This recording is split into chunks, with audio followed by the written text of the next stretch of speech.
We're live, and I'm here in Newport Beach, California on my birthday weekend. Find out if I really bought that red Ferrari.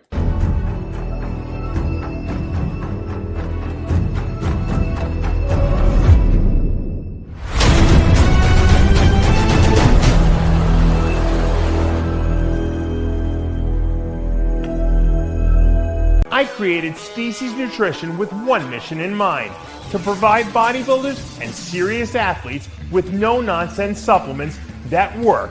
I put my name and reputation on every bottle of Species Nutrition products. If you want to be your absolute best, join the evolution.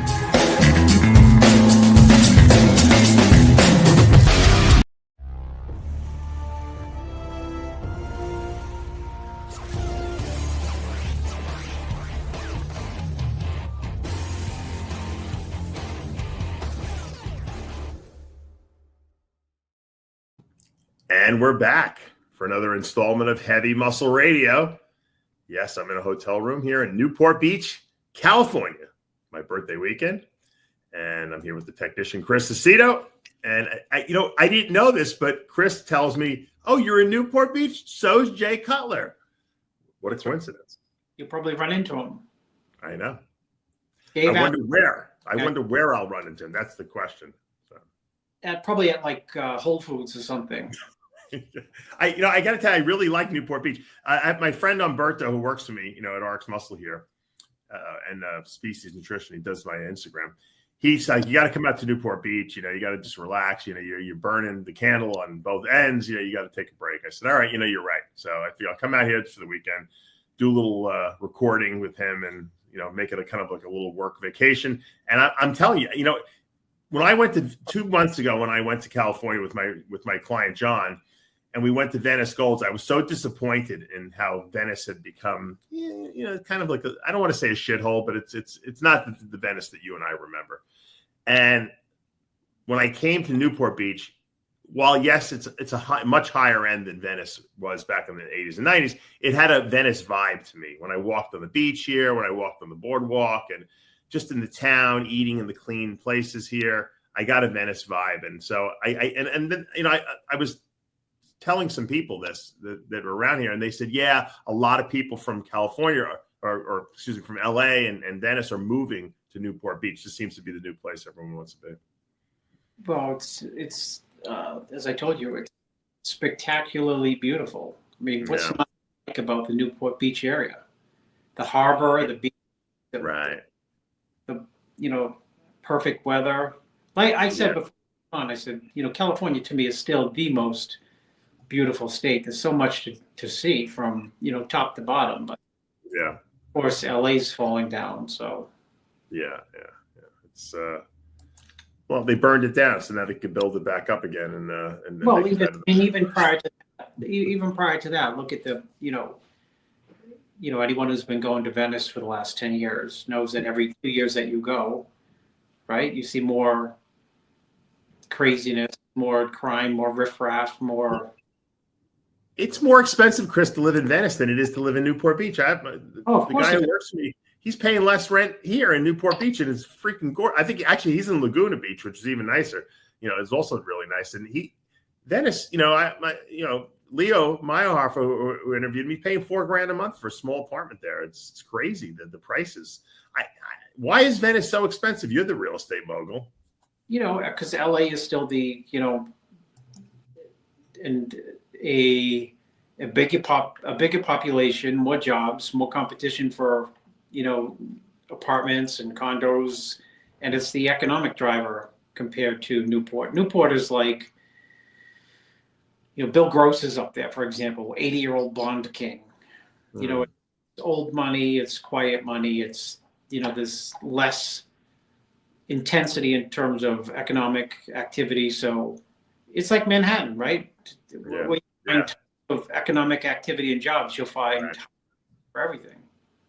Our buddy Derek, who used to ask us all these questions on the show, and he used to ask the technician questions, he's been hounding me to come up here, right? Because he wants me to drive the Lucid, which is the fastest electric car on the market. They have a 1,200 horsepower car.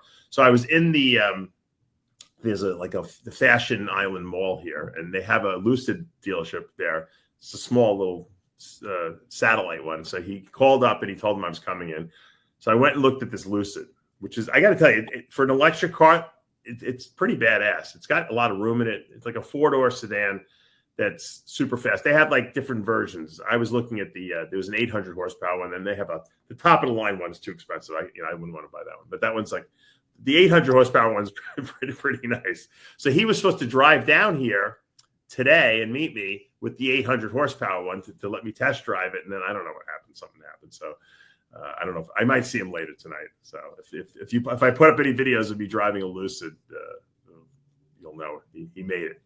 But he's been hounding me to come here, right? He's like, if anytime you come out to this area, I'll meet you. I'm here, and now Except I did go to the Ferrari dealership. I have to go. I have to put this on the record now. So I go to the Ferrari dealership, right? Because I'm like, it's right across the street from my hotel. I'm at the Balboa Hotel, and not the Rocky Balboa, but it's the Balboa. And I go into the Ferrari dealership, and one of the sales guys, it's like, wait a minute, I know you. He goes, aren't you a bodybuilder? I said, yeah. He used to work out at Gold's Venice, Chris, like in the 80s, this guy. And he remembered me from that. And not that I was there in the 80s, but, he remembered me that I was at one point, a bodybuilder and everything like that. So he was giving us the royal treatment, which was kind of nice. And I was sitting in the cars and we were filming everything. And pull this. You filmed the price tag? Of course, of course, I get I made a little video and I made a little, fun thing about that. I bought the Ferrari, and so everyone believed me, So I'm just here to say I didn't buy the Ferrari, guys. And the only reason I'm telling you that is because I'm getting too many emails and too many text messages. It's clogging up my text messages. I can't work anymore. But there was some pretty badass cars. Matter of fact, this whole dealership, Chris, they don't even sell new cars. They're all like a year old, 2 years old. They all have like 100 miles on it, 200 miles. Because if you want a new Ferrari, you have to wait 3 years. That's the waiting list. So what these people do is they buy a Ferrari because they drive it for 6 months, and then they bring it back and they say, we want the new one, and they give the old one back, but the old one that's old. It looks brand new. There's no miles on it. It's like 200 miles, this thing, 300 miles. And so they sell all the pre-used ones. And that's just, I guess if you have Ferrari money, you don't care. You'll drive it for a year and then you'll give it back. And the truth is most people don't even drive it. They take it out on the weekend for to go to a restaurant. They come home. They drive 10 miles on the thing. Very, very cool cars. But hold on. I'll show you the video I did. And this is the video I did.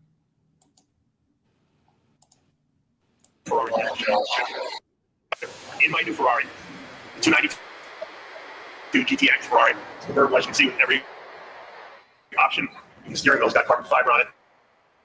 I'm going to start it up at the end of the video. This is a badass car. As you can see, you get a Ferrari, you get it right. Take off. See you guys later. Dave, that's the you. What? That's the smiliest I've seen you in some time. In that, the reason I was actually love. Yeah, it was nice. The reason I was actually in the car is because I did a motivational video there for people who maybe need a little kick in the ass to diet a little harder and go after their goals. So it was the videos I thought was good. It was very motivational. And so I did that. And then I just put the little kicker in there. Umberto's like, you got to tell people you bought the car. I said, all right. What was it selling for? How much was it? That car new is over $1 million, but it was because it only had like 200 miles. It was pre-used. It was like $480 or something like that. $5,000 a month lease if you want to lease it.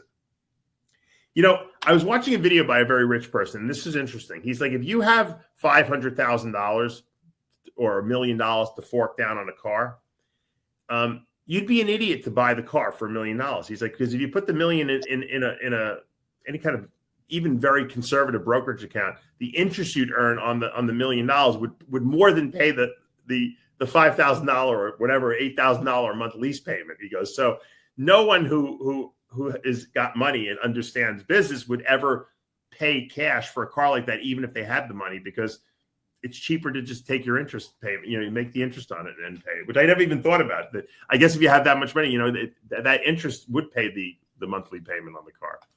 Or you could keep the interest money and keep your 25-year-old Mercedes and just invest. You and Warren Buffett. That's what you guys do. Yeah. Smart, much smarter. Warren Buffett, when you talked about that area, I think his house was he just sold it, Laguna Niguel. Oh, I didn't know. Oh, he lived up here. Okay, interesting. Well, he never probably owned this since 1965, probably, right? 74. And I think he paid $1.2 million in 74, which was wow. I think it was next to, who's the guy who looked like the president but could never win as a Republican? He sounded and looked like from he lost to Obama. Oh, what's his name?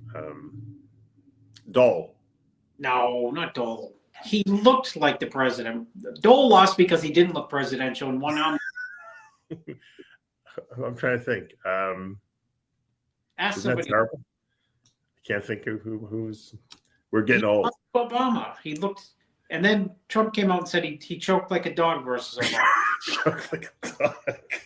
That's when Trump first used that, I think, slogan. Oh my God!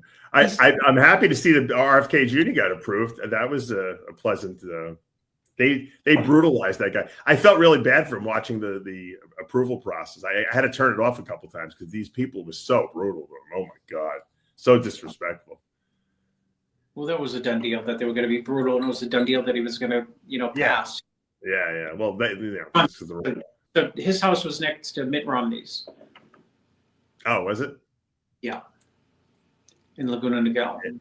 That's right. Oh, okay. When I went recently, in the last 3 years, you can Google it. Warren Buffett's house, Laguna Niguel. It looked untouched from 74, like the counters, the what did he sell it for?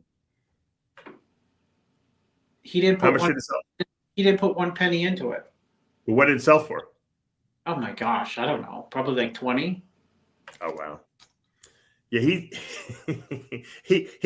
could say he probably makes the most profit of any human being on this earth, but I don't know if I don't know if the guy even enjoys his money, Chris. The guy doesn't spend a nickel on anything. This guy.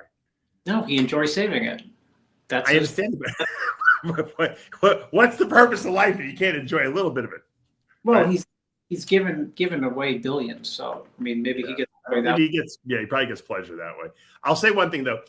When I got into the Ferrari and I was looking at it, I said, I said to the sales guy, I said, you know what? I would have a problem driving this car. Not the fact that I can't drive it. I love driving fast cars. It's almost too flashy. And I feel like, first of all, I would probably be getting 1 million traffic tickets because it sticks out like it's like a fire engine driving around. You're driving around and, if you go 10 miles over the speed limit, you're going to get pulled over because you just stick out too much. As a matter of fact, I saw a cop pull over a Lamborghini here. There's a lot of very fancy cars in Newport Beach. And I said, I would feel like it's like too flashy almost. Like I like having a nice car. I like having a car that, runs well and it looks sophisticated. But a Ferrari is almost like, fuck you to everyone. It's like, how about a blue one? Nah, because if you're gonna get a Ferrari, you got to get a red Ferrari. You can't. You almost can't buy any other color. I saw other colors there, but the red ones are so nice. I mean, it's like I think of that movie with the Leonardo DiCaprio. What was the one where they were stockbrokers? Oh yeah. What about it? Yeah, that's what I think about. It's like a. I feel like you're a fraudulent stockbroker if you're driving a red Ferrari. And it's only the red Ferrari. You could drive like a Lamborghini. You could drive a Bugatti. It doesn't have the same Rolls Royce, but for some reason Ferrari says, "Fuck you! I'm probably doing something illegal, and I'm rubbing it in your face right now." There's just something about the Ferrari. Well, it screams obnoxious success. Yeah, Yes. And there's nothing. Look, if you make the money legitimately, you should be able to drive a Ferrari. But I had this like weird, like I don't like when people compliment me too much. I get uncomfortable.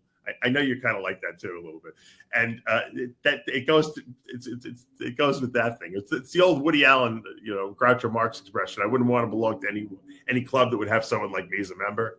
That kind of thing. It's funny you say that you get uncomfortable in compliments. I watched the Mike Tyson interview with yesterday with Sugar Ray Leonard.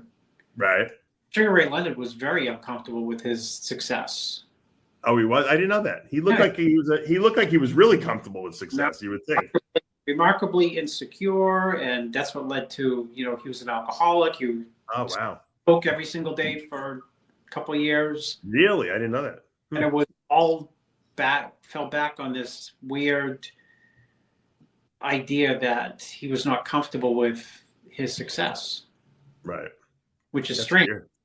Yeah, you wouldn't think that. You would absolutely not think that. Because I thought he was another like Muhammad Ali. I watched it because someone said it was a great interview. It was sort of insightful, but Mike Tyson was so high during the whole. Oh, was he? Was he really?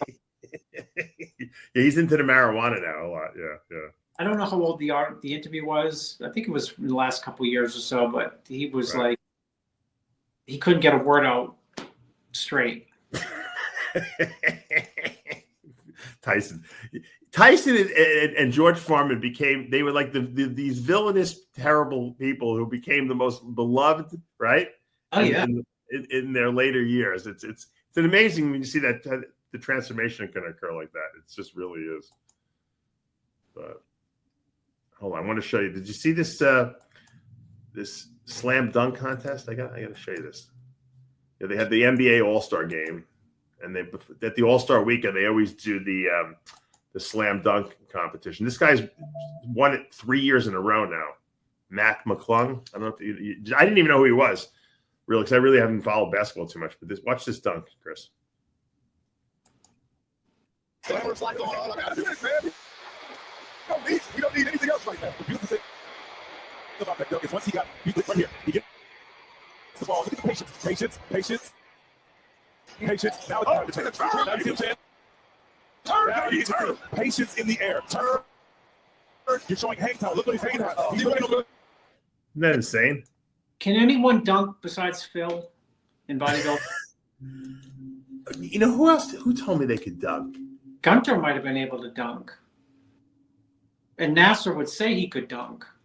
I bet you Cedric probably dunked the ball if you put up enough money, he would do it. You'd say that's a stereotype, Dave. But Cedric was tall. I bet you Tony Freeman could probably dunk a basketball. Tony probably can still dunk today. Yeah, he's athletic. It's amazing that Phil can do it because Phil was not tall at all. I mean, that tells you his athleticism that he can do that. Pretty impressive. Well, he did have good hamstrings, so that had to help. Yeah. Jordan said the reason why his dunks were so outrageous was, I don't know if you know, he has like a really, I have a big hand, but he has a monster hand. And even some of the other guys said his hand was so big that he not only did he palm a basketball, his hand was like, he could hold it like, how like you would hold like a softball in your hand. He can hold a basketball like that. So that's why he could do all kinds of crazy stuff with the ball because it never would come out of his hand, He recently sold his house, right? $14 million. Oh, he did sell it? I think it was on the market for like 10 years. It was a long time. We talked about that house. We already talked about like $80 million. Who bought the house though? It hadn't been sold last time. But I think somebody's going to like Airbnb it, do tours, and he's got some. I was going to say they should turn it into like a Michael Jordan museum. Is really what they should do with it. Yeah, that would be the smart thing to do. I've been buying, my son's into basketball, so I've been buying him all these Jordan shirts. Like they have a whole line of like clothing. And so now that I'm buying him the Jordan shirts, I'm like, oh, these shirts are pretty cool. So I'm buying myself Jordan shirts too. I'm wearing. I'm like, these are pretty creative. It's Nike and Jordan must be making so much fucking money with that brand. He's the smartest guy of all time. And you know what the funny thing is? Did you see that movie about where they showed how Jordan got the Nike contract? I did, but I don't want to make it a business show, Dave, but Nike's stock is at its 5-year low. Go ahead. Is it really? Well, I'll tell you this. Jordan was brilliant because even though he didn't want to work for Nike, they basically schmoozed him and said, "Look, we're going to make you a partner with us. We're going to make the Air Jordan," and they came up with the whole shtick. That was the smartest thing he ever did. This guy, he's worth over $1 billion now, right? Were we talking about boats before or after the had the show started? Because Dave and I were talking about boats and yachts. Yeah, Chris was telling me. Dave, Google Michael Jordan's yacht. Oh, he's got a crazy yacht. I think he paid three. I don't know. I was always wondering why would anyone want to own a yacht? Like, why wouldn't you just rent the yacht for the day? Because unless you're on the yacht all the time, does it really pay to have a yacht? No, not at all. But because you get suckered into the idea of Dave, if I had my boat down there with you, I'd fly down there every weekend and we'd go on it. We'd do it like 2 weekends in a row and then we'd never use it again. Yeah, no, I know. You're better off spending a ridiculous amount of money and just renting it for the day. It's like the ultimate more than it's 115 million, Chris. There it is. That's 115 million.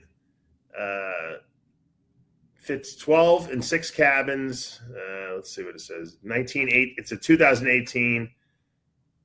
What's the dining room? Engines. Does it sit 63 at the dining room table, or 53, or 33, or something crazy? 115 million he paid for this thing. He bought it from Lloyd Dorfman. That's crazy. Lloyd Dorfman did not play for the Bulls. No. Cruises at 12 knots. Is that fast? That sounds like it's not too fast.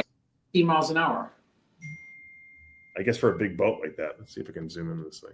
Wow. 16 miles an hour. That's how slow it is, Yeah, that thing is huge.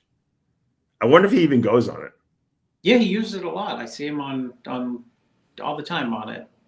Smoking his cigars on there? Yeah. Party. We know Jordan likes to enjoy himself. He's probably the only athlete in the history of the sport who was as good as he was and who would go, who would sleep 4 hours a night before playing basketball. He'd play 36 holes of golf. He'd drink a 12-pack of beer. The guy was just a fucking... Don't forget, bet on every sport going, right? Yeah. And guess who has the same birthday as me? Michael Jordan. So happy birthday, Michael. Tomorrow, February 17th, will be Michael Jordan's birthday and Jim Mannion. We all have the same birthday, actually. So that'll be tomorrow. Unfortunately, I'm flying back on my birthday, but I had to get back on Monday. I couldn't stay another day, but I am enjoying myself. All right, what did I want to show you? So have you followed Sam Sulek? Internet social media sensation Sam Sulek has finally gotten on the stage. Yeah, he on RX Muscle Instagram. Yeah, I'm going to pull him up here. Let's see. So Sam Sulek, as you guys know, is he's got millions of followers. He's probably best known for his chocolate milk and burgers and fries. Off-season bulking diets. That it's interesting because a lot of people criticized him for giving bad advice to young kids, and he never really to defend Sam Sulek. He never gave bad advice to young kids because he never said, "Hey, this is what you should do to get big." He said, "This is what I do," and people just like following this guy. And he decided he was going to compete, and a lot of people thought it was a bad move on his part to compete because they said, "Well, he's such a phenomenon. He can only do bad. If he doesn't do well, people are going to say he's not really as great." I said, "But this kid doesn't give a shit what anyone thinks about him." He said, "You know what? I'm going to do this. I'm going to do the show. I like bodybuilding, and he can want to compete." Wound up winning the overall. He's going to do the Arnold Amateur in 2 weeks. I see Jay Cutler's congratulating him there. I see Arnold Sports Festival. Samir Bannout even says, "Great job." So Phil Heath, Rumble, Young Man Rumble, Seth Feroci, Derek Lunsford. Everyone's the Trent twins. Amazing, right?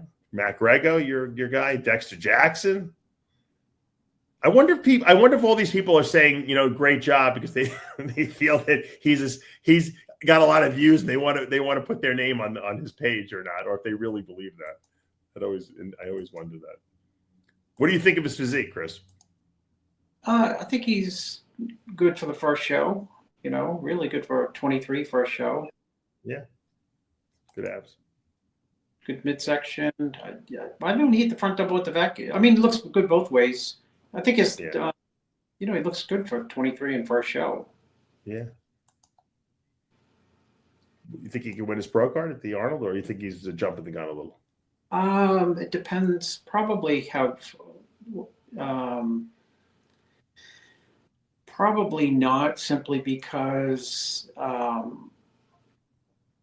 he needs more like quad separation. Yeah. And the level of competition is at the Arnold. It depends on the year. Sometimes the Arnold is like pretty good, and sometimes it's like almost off the chart. Yeah. Depends on the level of competition. And oddly enough, sometimes, I don't know if they give class wins there, but sometimes the Arnold Amateur, like some of the classes are crazy good. And then a couple other classes, you're like, oh, I won my class and got my whatever. I won my class and it was a weak class. I mean, I've had people win their classes at that show in weak class, if that makes sense. Yeah, no, you never know who's going to show up. That's the whole thing, We'll get second in that show and first and win the overall, but several times. But I've had people who, who did not win their class in a class that was extremely deep. So good, excellent posing presence. You know what I mean? For someone who's not young. This is my take on him. What do you think? I almost feel like he has a better bodybuilding physique than he does a classic physique. I mean, he can hit the classic poses, but I feel like in another 2 years or so, he's not really going to be a classic guy. He's going to be an open bodybuilder. Well, we don't know in 2 years what the classic division will look like as well. Well, I mean, I think he's going to tap out in the weight. It looks like he's pushing close to the weight cap already. I mean, I don't know if he is or not, but he's got like a lot of thick, girthy muscle. I think he'd be a good an open bodybuilder. Where was the show? This was one of the muscle contest shows. Have to be. Is that, you said Jay's there? No, I don't think Jay's at this show.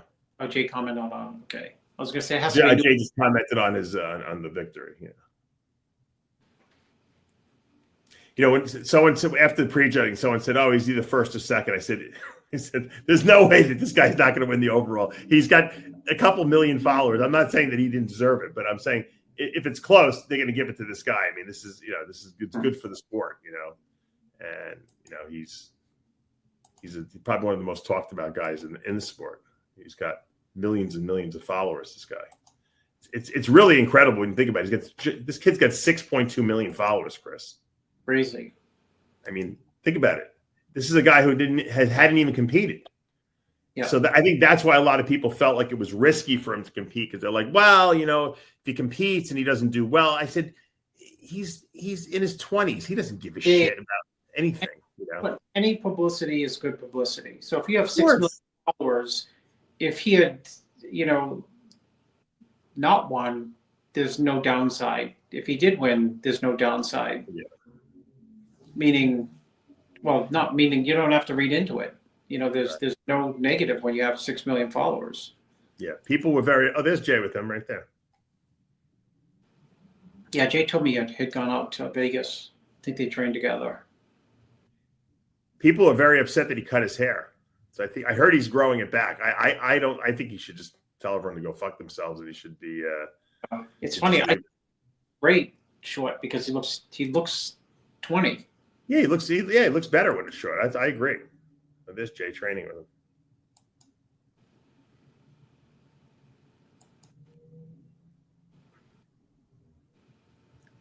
What's going on with Jay's hair? Is Jay receding a little bit? That perfect coif of hair? He's got the perfect imperfect hair. Just talking about that. The best kept 51-year-old maybe in the country. He doesn't look like he's aged since he was like 25, Chris. It's unbelievable, this guy. I probably ate more junk food this weekend than he ate. I'm telling you, I think his hairline is receding a little bit, though. He still looks like he's 25 though. Yeah, Jose said, God, which I agree. I said, God, he was in Boston recently. Yeah. And I said he's so round, and lean. That's on like the 12 minutes of training a day because you don't have any time. And no, but you know what it is? And I'll give Jay props on this one because I always say to him, I said, Jay, you don't want to have any kids? He's like, nah. He goes, I got so many kids in my family already. I got nieces, nephews. Yeah. That's why he looks so young. You know that having kids ages you, Chris. It's like unbelievable. Well, I cannot add to that. What someone told me the other day, they said, it keeps you young. I said, I still have a 5 and 11-year-old. Yeah. They said, it keeps you young. And I said, it does. I don't. May keep me on my toes. May keep me up at night, but it doesn't keep me young. No, definitely doesn't. Hey, speaking of investments, since you love investments, I don't know if you saw this. Eli Manning, who was the quarterback of the Jets. You saw that he's looking to buy 10% of the New York Giants. Yeah, that's pretty incredible, right? Yeah, saw that. You know what the Giants are worth? I don't know. They're worth a lot of money. So he's looking for a 10% stake in the Giants. From what I read in this article, the Giants are currently valued at $7.3 billion, making them the fourth most valuable NFL franchise. They rank behind the Patriots, Rams, and the Cowboys. The Cowboys are at top of the list at $10 billion, essentially. And here's a good fun fact for you. So the team is co-owned by John Mara and Steve Tisch. Tim Mara, which was John's grandfather, in 1925 bought the Giants for $500, Chris. You believe that? $500 they paid for the Giants. Well, you look back at what teams sold for 20 years ago, they were nothing. I know. So if it's worth $7 billion, he's got to come up with 10% of that. That's I would imagine that he's got an investment company with him that's going to get involved with that. But it's funny saying you're a minority owner of the. What my pet peeve is with football teams? What? My only pet peeve with football teams: if the Giants want a new stadium, they want to get public money to do it. Yeah, I know. Everywhere a team goes, they're like, "Well, we're gonna, we're worth $7 billion, but we need to build a stadium and we need to get it subsidized by taxpayer bonds." Well, because what they'll say is we'll leave. That's all. And they leverage it that way. That's how Dallas gets all their stuff done. But it's a lot of money. What's his name? Patrick Bet-David is a minority owner of the Yankees. Very minority. It's very low. Like Gary. What is it, like 1%? What TikTok guy, Gary Vaynerchuk, or whatever his name is. Yeah. I think he owns a piece of the Jets. It'd be like saying, I went to the Warren Buffett annual whatever he has conference in Nebraska, and I'm a part owner of Berkshire. Yeah. Of the beach. Let me see how much Patrick Bet-David owns of the Yankees. He owns he owns 1%, less than 1%. You were right. Patrick Bet-David, minority owner of the New York Yankees, revealed that he currently owns just less than a percentage point of the Major League Baseball team, which equates to a significant investment, as the team is valued at $7.7 billion. What is it? So 10% would be seven. So what, he put $70 million in? He owns less than 1%. So I don't even know what less than 1% would equate to. I'm sure, right? He probably put, I can't even do the math because $1 billion is too much for me, my head to comprehend. Too many zeros, Chris. Yeah, it's less than 70 million, but it could be 7 million.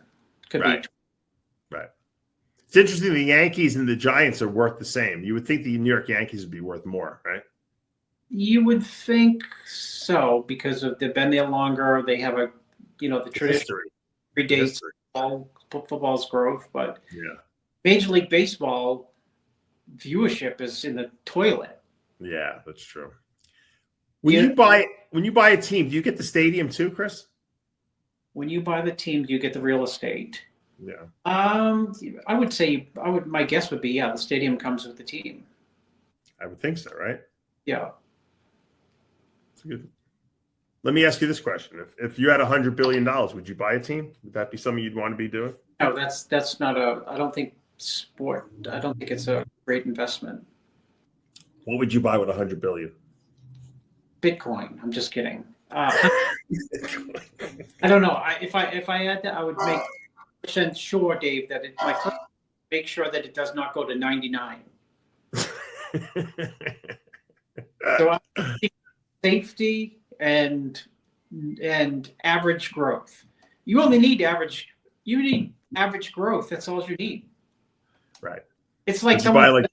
It's like someone says, "Oh, I have a 80% return this year in 100% return this year in Palantir." Was it Palantir? Was the hot stock right now? Palantir. Like, how much do you have in it? I have $2,000 in it. But if you have $2 billion, need is a 5% return, and then you can go buy Ferraris until you collapse. Right. Well, I'm saying, would you do that? Would that be something you would do, or would you buy? Like, because I know you're such a real estate, phenom. So, is there like one piece of real estate that like is a dream, like real estate thing that you'd be like, if I had all this money money didn't matter, I would buy this? Well, I would probably be attracted to a trophy property in terms of real estate in a trophy city. So then you get down to like New York, right? So what would you get? What do you like in New York? Probably the Plaza Hotel, which Trump used to own, and he sold it to. Didn't you sell it to foreigners? He sold it to one of the princes from Saudi. Oh, that's right, he did. Yeah, I remember seeing that. Yeah, just recently. I don't know what he paid. I don't know what I know Trump like way overpaid because he was looking for, just to tie up one of them. I mean, everyone knows the Plaza Hotel. Yeah.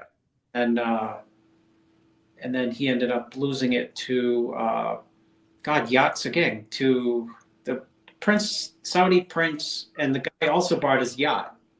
Oh, that's right. I was watching some program. He bamboozled the guy. They said they were interviewing.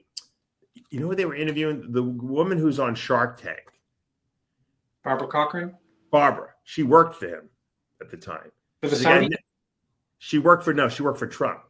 Yeah. And she's like, I've never seen a better salesman in my life.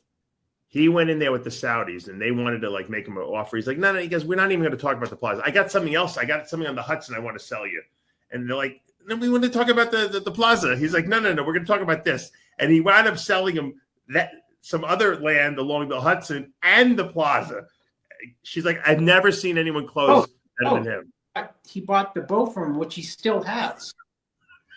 Oh, he still has that boat? Yeah, he just did an interview with Tucker Carlson the other day. Oh, I got to watch that. And he said, you bought the plaza from Trump. He said, yeah. He said, you bought the boat too. He said, I still have the boat. Still use it. Wow. That was a great boat. I didn't hear what you said. You broke up. He may not use his yacht as much as Michael Jordan uses his. No, he's a little busier than Michael Jordan, What is his name? Alaweed, Prince Alaweed. Yes, you're right. Good memory. Who, if you remember when power shifted in Saudi, they put him in the Ritz-Carlton in jail for like, I think 6 months. Oh, they did? I didn't know that.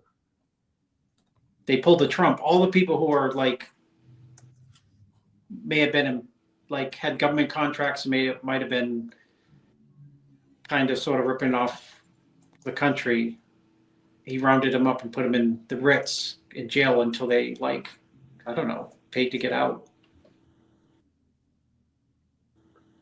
The Plaza's website claims Trump paid $390 million for the location.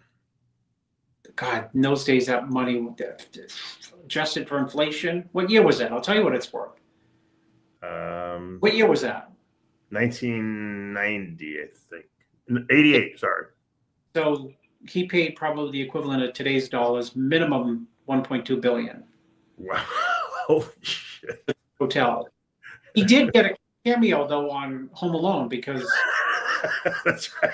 Home did it. You're right. He was on Home Alone. That movie. Trump officially released ownership of the Plaza Hotel in 1995. He sold it for $325 million, which means he lost around $83 million. And what was the name of the boat? The Princess? Yeah, it was something. What was that boat?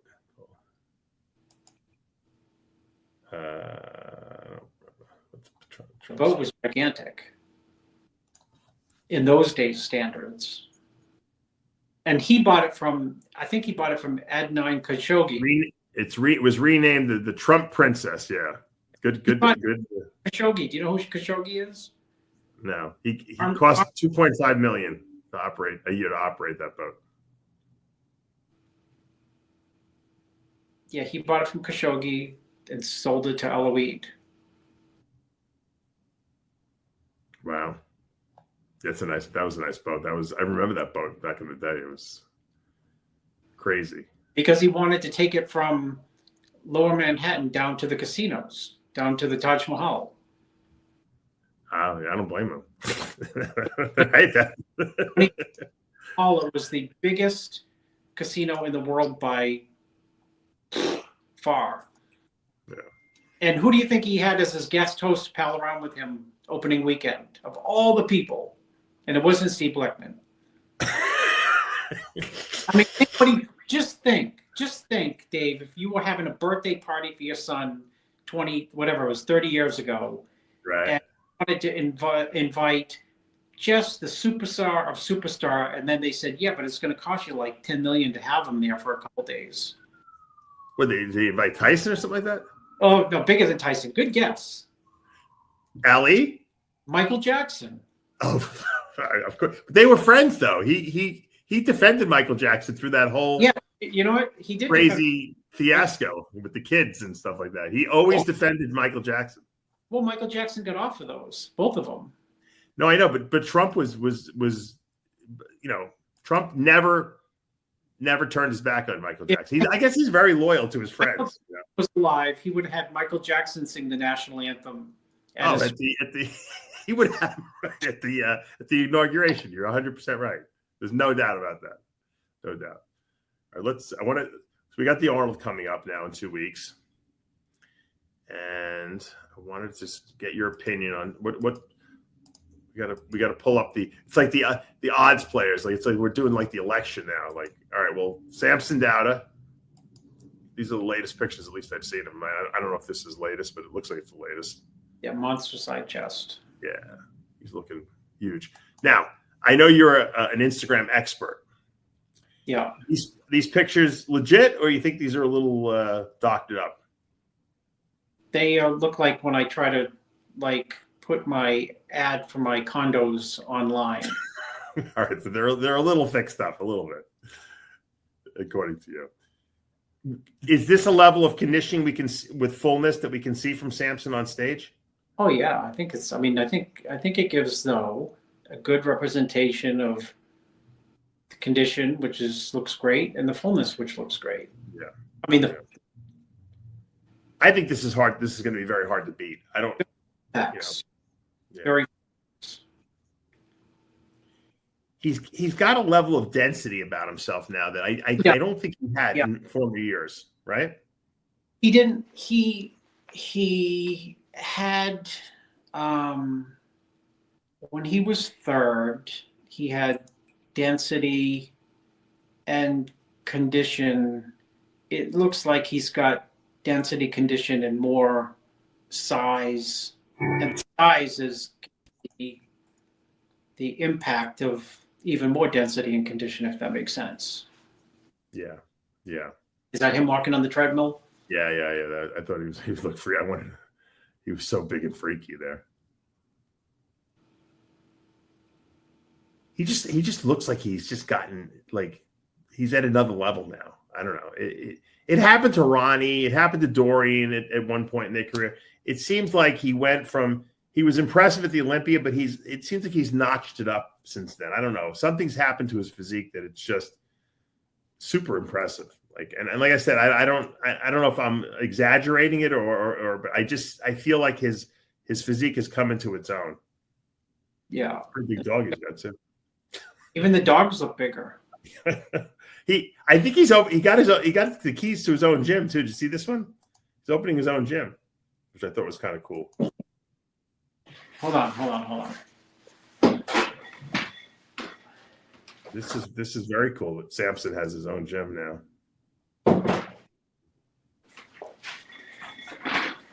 No one knocks on my office door. No, except the king, Donald Trump. Now, he got the key to the gym, and now he's supposedly opening up his own training center. Let's go and take a look inside here. I think that's pretty cool.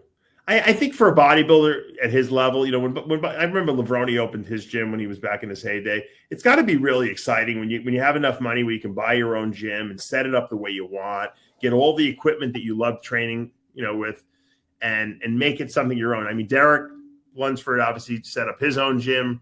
Flex Lewis has his own gym. There's a lot of guys that have that. Milos had his own gym back in the day too. But this is, you can see, look how excited he looks, Chris. He's like a little kid like you who just got, his parents said you could go get your own video game. He's like, this is cool, man. I got my own gym now. Yeah. And so I think that's great. Congratulations. You know what? If a bodybuilder is going to get more excitement out of owning a gym than a Lamborghini. It's really the truth. Although I got to tell you, Samson's got some pretty insane cars. I don't know if you've seen his cars. Let me see if I can pull his car up. He bought the cars before he bought the gym, Chris. Which is nothing wrong with that. He earned it. I think he's made the most prize money of any bodybuilder, right? At this point in the history of even more than Phil Heath at this point. Or he's got to be close to Phil. Think about the combined prize money of, what did Ronnie win in 8 Olympias and 1 Arnold Classic? Probably less. Was it even $1 million combined? Wow. Samson made that in 1 year. Where's his cars?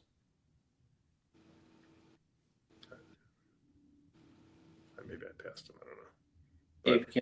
Cars.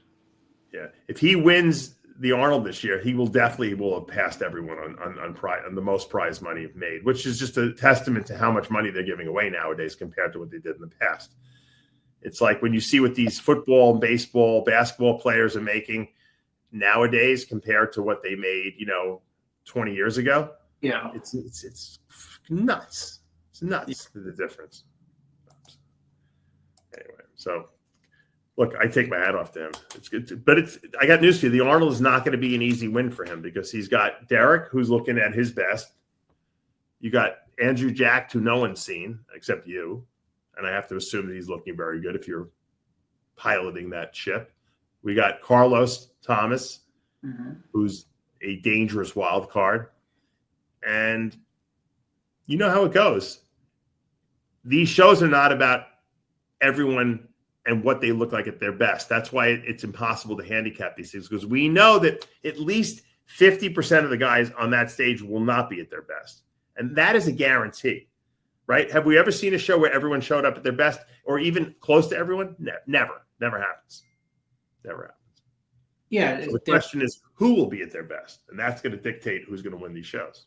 Well, part of it is like who can be off and be still rewarded for being off. If you can read into that. Right.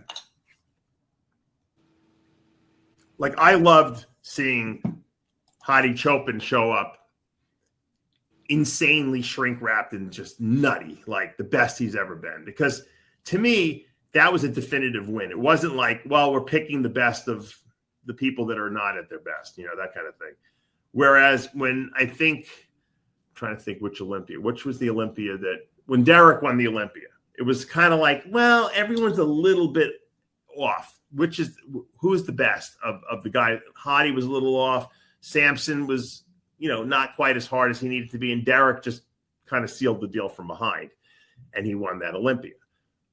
But when you get a show where it's a slam dunk or even you get a show with this 2 or 3 guys that are at their absolute best and you got the judges up there, pushing them for 20, 30 minutes on stage because we just don't know who's going to win because they're that close. That's a great show. And this Arnold Classic has the potential to be that show because Samson's hungry. Derek wants revenge. Andrew wants to prove that he's the real deal. Carlos Thomas wants to prove that he's a top Olympia guy now. And you know what? There's a shitload of money up for grabs, $500,000. And you put all those factors together, and that makes a great show. And I think that this Arnold will probably be the best Arnold we've ever reviewed. I hope I'm right. I hope I'm not wrong. I hope that everyone doesn't show up out of shape. But I have a feeling there's so much at stake here that I think guys are going to bring their best to the show. I think you're right. And that's what makes for an exciting show. And I think Arnold, they got the formula right. It's the first show of the year. Everyone's kind of ready for more bodybuilding, right? It's been, although the Sam Sulek show isn't technically the first show of the year, but I think people are ready for bodybuilding to start up again. In the pro ranks, we got a lot of competitions coming up this year. This is probably the most men's open shows we've seen in a very long time being showcased this year. Yeah. So it's going to be a great year for pro bodybuilding just because between the money and new people, new faces, changing of guards, different storylines. It's new shows, the Pittsburgh, old shows, the New York Pro, Tampa. It's going to be great. I'm excited. Like I said, I can't wait to go to the Arnold. I've been booked for weeks and setting up everything, all our, press credentials and everything like that. And, I think it's going to be a great show. And I think if you guys are planning to come out, this is a great show to see. And you know what? I have to tell you, because there are different experiences at different bodybuilding shows, from New York Pro to the Olympia to the Arnold. If you've never gone to a pro show or if you've never gone to a big show, the Arnold weekend is probably the most exciting and entertaining, in a sense that the expo is this very special experience because it's so big, and it's not just bodybuilding. There's people from all sports at the Arnold. The Arnold Fitness Weekend is probably like a very enjoyable thing. It's in the middle of the winter too. Nothing's going on, and everything is self-contained in this one place. And if you want to just hang out with people and meet a lot of people from different walks of life, this is the place to go. The Olympia is at a different. The Olympia is like going to the Academy Awards. It's the pomp and circumstances off the charts. There's not as much to do, and there's not as much activity as there is at the Arnold, but it's at a higher level because obviously the Olympia title is a much more prestigious title at this point, and it's always been. And it's in Vegas. Okay, the weather's usually decent there when you go there, so there's a lot to do there. So there's other distractions at the Olympia. So it's a different experience. And then you have like a show like the New York Pro or the Tampa. If you wanted to go to a show that like you can get more intimate with the competitors because people are like are not as busy doing a million different things because there's no expos and everything. That you're better off going. Then those are good shows to go to just if you want to like meet people and talk to people. Tampa, New York Pro. Obviously, Pittsburgh is going to be a huge show this year with Mannion giving away all that money. What are they giving away? $100,000 first place? Into Lamborghini. Don't. No, but that's going to be a first of all, Pittsburgh is great. Pittsburgh is the home of the IFBB and NPC, so you want to go there. You could donate the Lamborghini. You could make paint it green and call it the Species Lamborghini. There you go. That's what someone said. Someone said if you're going to get a Ferrari, well, you should get a green one. I'm like, I don't know if they make them, but I guess if you pay enough money, they'll make one for you. Right? They do have Lamborghinis. You're right, that are green. You can always go with that. I want to have a Lamborghini at the Porsche building in Sunny Isles, Florida, where you drive. Live on the 40th floor. You drive in the elevator. You take your Lamborghini up to the 40th floor. Chris, you actually have a very good idea, and I'm going to tell you why it's a good idea. Think about this, all right? Arnold and Jake are in this battle, right? Giving away more and more money every year, right? Arnold's up to 500. Then Jake gave 600 at the Olympia. Arnold will announce 750, right, at this show coming up. I think that Jake's done this before at the Rising Phoenix show. He's given away some super cars, some nice cars like those Hellcats and stuff like that. he should, you know what? If I'm a bodybuilder, okay, and I'm getting 600 grand to win the Olympia, and they added a Ferrari, a brand new Ferrari, or even, you know, whatever, I think that would be. I'm sure he can get like one of these big car companies to give some sort of sponsorship, even if they gave him a discount on a car or something like that as the sponsorship. That would make the title. Imagine you winning a Ferrari, Chris, for winning the Olympia. You know how bodybuilders, they love to show off. That would be better than winning an extra $100,000 or $200,000, you know, in prize money to get the Ferrari.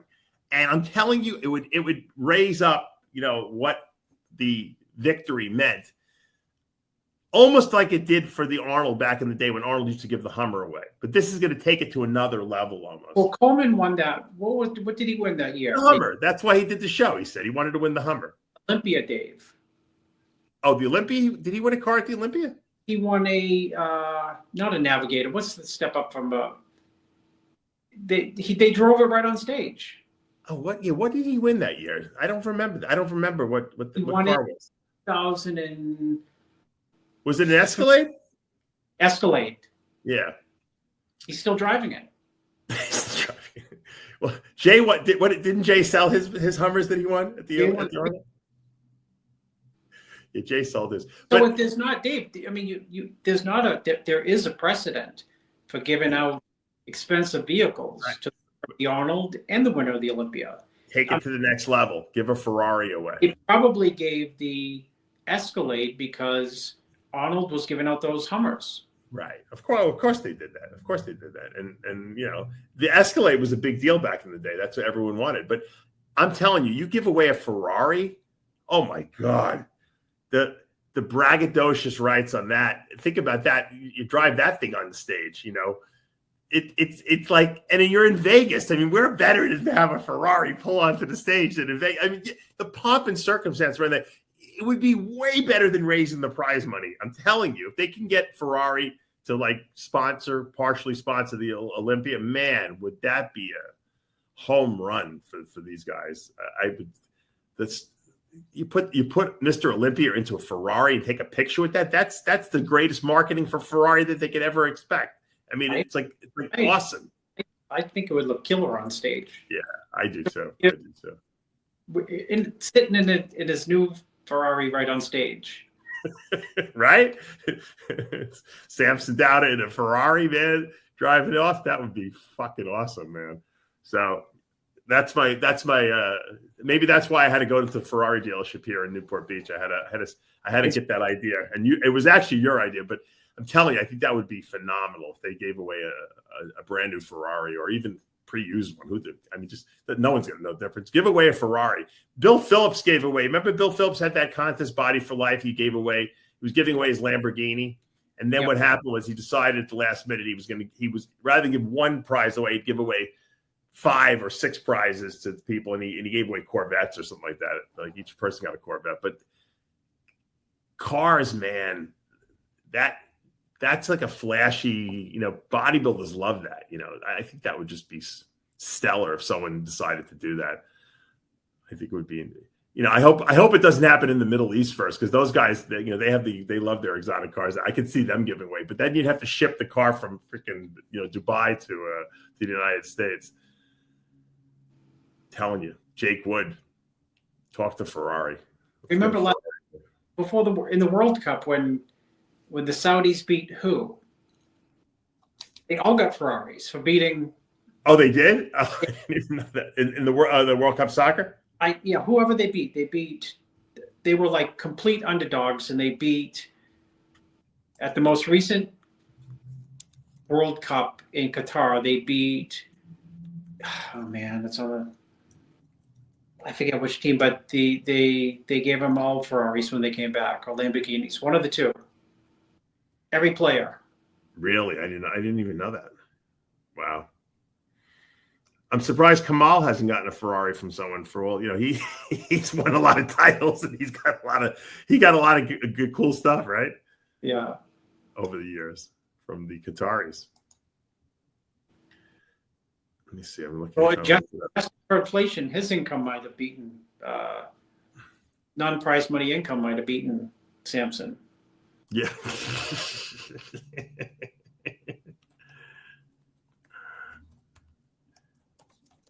Hold on. I'm just looking this up for a second. You Googling that? I'm trying to find. There is no evidence to suggest that the Saudi national team will receive Rolls Royce. Oh, they were supposed to receive Rolls Royces. I'm sorry. Gave the water boy a Mercedes, but everyone else got Rolls. The water boy got a Mercedes.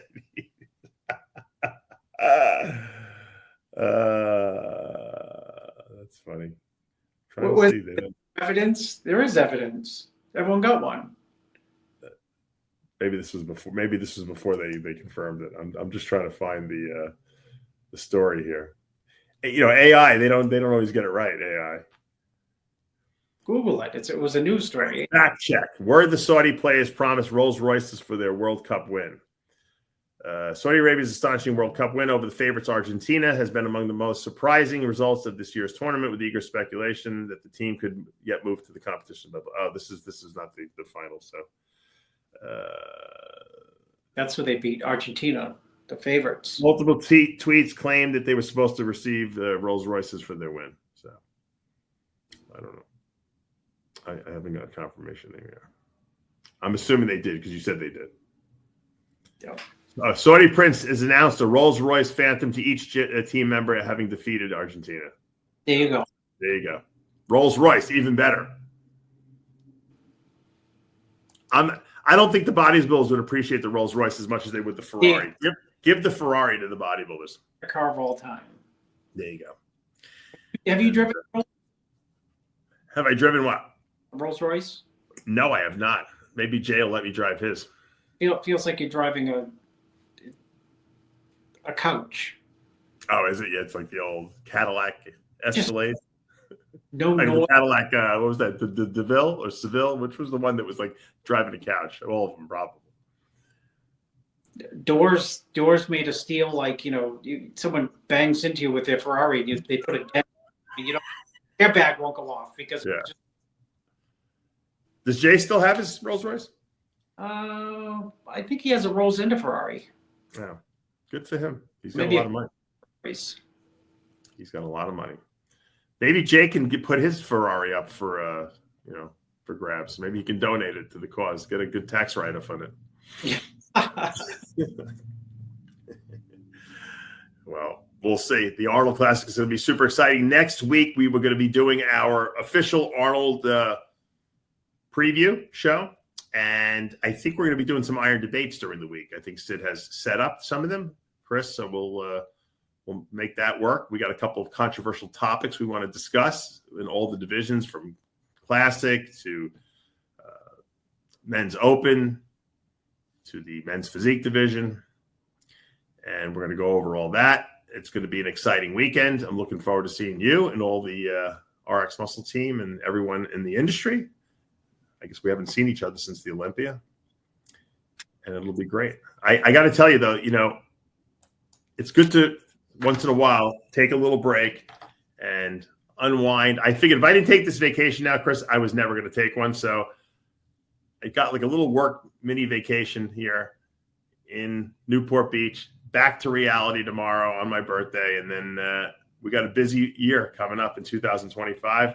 According to my astrological chart, this is 25 is supposed to be a good year for us all. So a lot of they say a lot of money is going to pour into the economy and into people if you have an open mind. So keep an open mind, guys. Look out for my motivational video I did from the Ferrari dealership. That'll be coming up this week as well. For now, we're out of time. As we say every week, Chris, with Heavy Muscle Radio, the truth hurts. We'll see you next week.